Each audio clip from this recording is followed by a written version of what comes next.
Accepting a second wife or a co-wife from a woman is like, the pain is like that of a childbirth. Most men don't know how women feel when they ask them to accept a co-wife.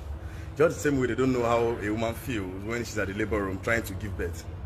Even if you want to marry a second wife, your wife needs your emotional support, your mental support for her to be able to cope with that situation. Don't just abandon them. You don't know how they are feeling mentally and emotionally.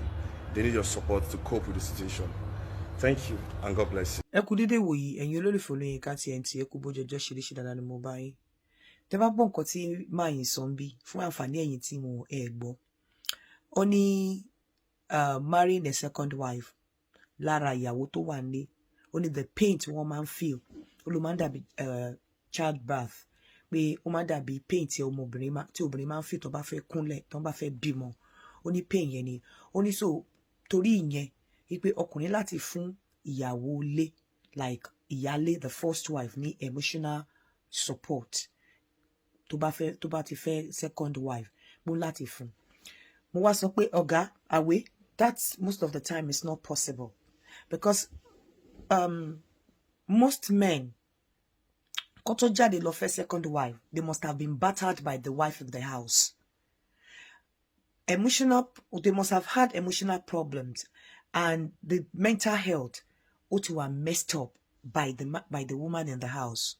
And when they go out, when a man goes out and he finds peace and he finds a shoulder to cry on, he finds somebody that will balance his emotion, he doesn't think about the woman in the house anymore. In fact, mind negative against the woman in the house. Because if you 10 men from 2 out of 10 ló jẹ́ wípé wọ́n fínú wọ́n mọ̀ọ́mọ̀ fẹ́ marry second wife. 8 of 10 men wọ́n marry second wife because ìyàwó wọn the housewife the first wife pushed them to marry the second wife. 8 out of 10 men ló jẹ́ pé ìyàwó wọn ló push wọn either by messing up their emotional their emotion, by messing up with their mental health and all of that, and they will want to look for peace out there. They will want to look for someone for a shoulder to cry on. They will want to look for someone that will give them succor, someone that will balance their emotion. And when a man finds such outside, you think the man will come back to the wife in the house to give. What kind of support would he give? Oh, my fekoloni. So the attitude and the treatment you give your husband as the first wife determines whether when he gets the second wife, he will come back to you, he will give you emotional support. So, tó bá jẹ́ pé you are the type that both of you would sit and agree. We say, okay, I want to take a second wife. The man is rich enough to take a second wife. The man has a reason to take a second wife. Then the man can decide to buy you a house or a car to pacify or to placate before taking a second wife. But when it's your attitude, the treatment, the negative treatment, the attitude that you give your man, when tó bá jẹ́ pé irú àwọn attitude yẹn ló push that man out to get a second wife, forget it, it's not going to come back to you. He's not going to give you any emotional support. In fact, what you get from him is everything that will put you under torture. Emotional torture is what you will get because you pushed him out in the first place. Some of these men, they don't even want to marry, not this time and age. Most men don't want to marry the second wife. So when they take a second wife, due to the fact that you give them emotional problems, you give them problems, you maltreat them, you want them to come back to you to give you emotional support. Where would that come from? What kind of emotional support is that? So if they give you emotional support, they need emotional support, and they've gotten emotional support from the mother, from the new woman. They find peace from the new woman, and you think they'll come and give you the peace that you took away from them before they went out. It will never happen. So àwọn ẹni tó possible pẹ̀lú eléyìí tí ọkùnrin yìí sọ, ó máa jẹ́ obìnrin tó jẹ́ wípé òun àtọkọ ẹ̀ ló jọ agree, they take a second wife, maybe for a reason. maybe for health reason, maybe for age, due age, maybe for wealth, maybe for social or anything. Okay, the first wife and the husband agreed that okay, take a second wife, but not that ipe to jẹ́ wípé ìwà burúkú ìyàwó first wife, ìwà ìranù ló push ẹrúbìn ọkùnrin míì kò lè afford kò yẹ kó marry ju ẹyọkan lọ, ẹyọkan yẹn gan lágbára fún láti lè look after ẹ á dẹ̀ lọ take second wife because kò fẹ́ kú torí tó fẹ́ sílé ti fẹ́ pa. So if such man finds peace in the woman out there, if he finds succor in that woman out there, you think that man will come back to you to support you emotionally? Ó fẹ́ kó kú gan kó má ní emotional support. Because most of them, when they go to take a second wife, at times a man curse. Yeah, they could have girlfriends, but one man will pay àwọn ò need Iyawo Ikeji. But ìwọ rèé ò fi wọ́n lọ́kàn balẹ̀ nínú ilé. Ìwọ rèé ò fún wọn láyọ̀. Wọ́n dẹ̀ ra wá pàdé obìnrin kan wá fún wọn ní peace of mind. Ó wá jẹ́ kí emotional kíní wọn, ó wá jẹ́ kí emotion wọn kó wà balance. Ó wá jẹ́ kí mental health wọn kó ní sanity. And you think they will come back and give you, the first wife, emotional support? Kò possible.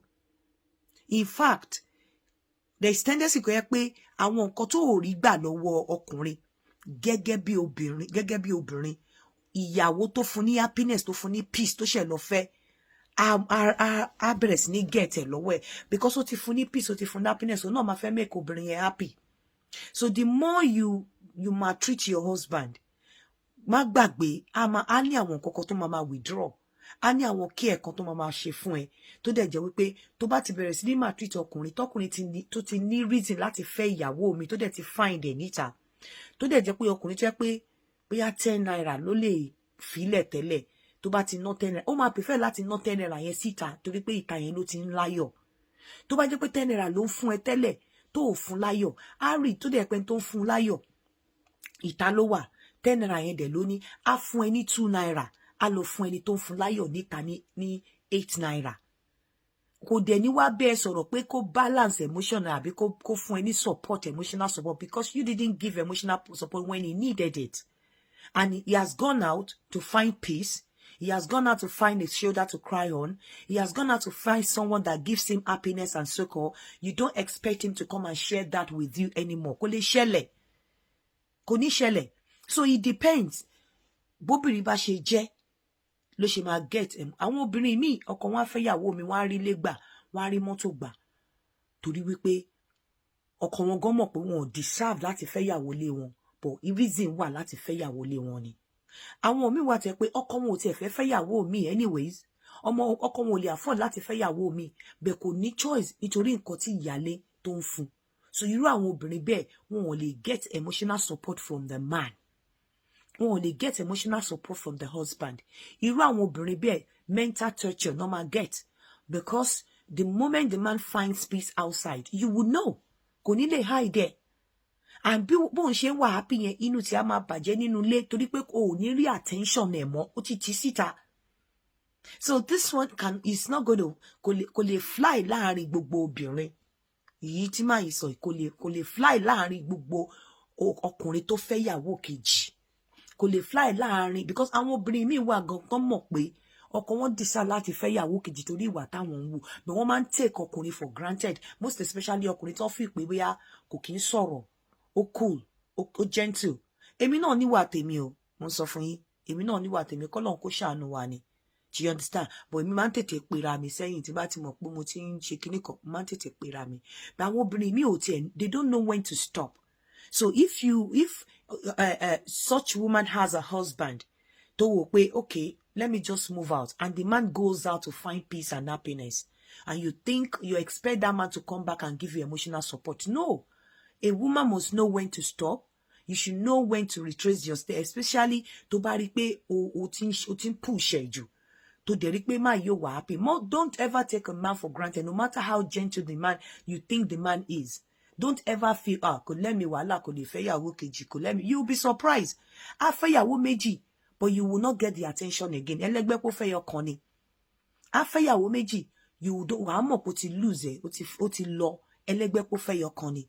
So this one eléyìí o submission yìí very good submission but kò lè fly láàrin ẹ má kò ṣe gbogbo obìnrin ló deserve emotional support when the man takes the second wife kò ṣe gbogbo